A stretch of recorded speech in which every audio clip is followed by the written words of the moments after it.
Hi, my name is Ty Tessmann, and today I'm going to show you how I set up my starter box so that it works with both buggy and truggy on the same box. So I've started with prepping the starter box already.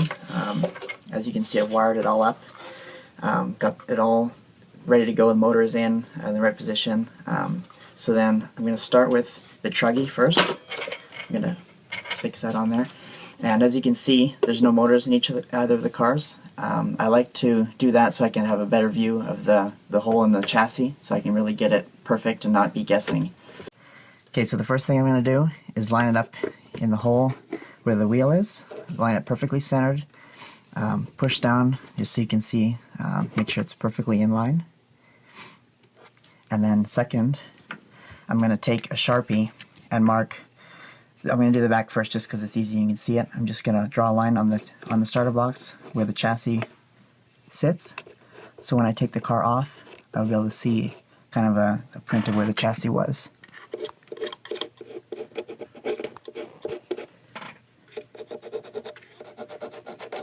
Okay, so you can clearly see the lines now where the chassis was sitting.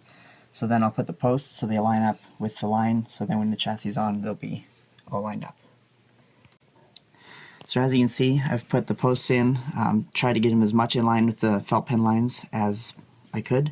On the rear, I've used nuts, so it'll grab the back of the chassis of the truggy, but then when you put the buggy on, it won't be in the way.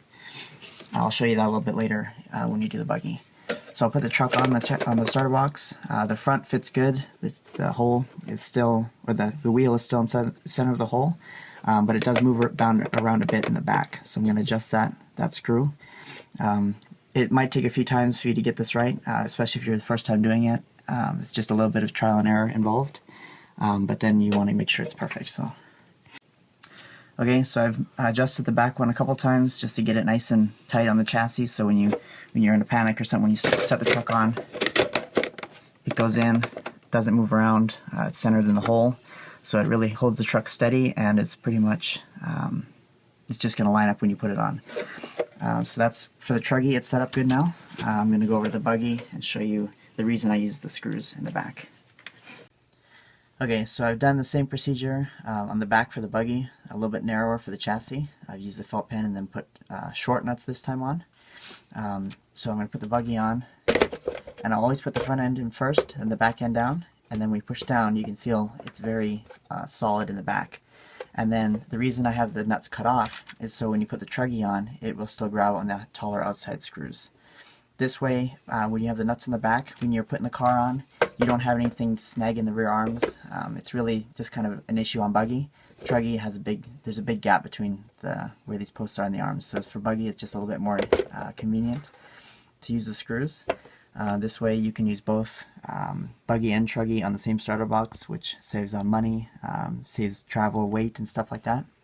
And it's very important to also have your car very solid on the box when you want to start it, because if you're in a race, your car flames out, your pit guy is in a panic.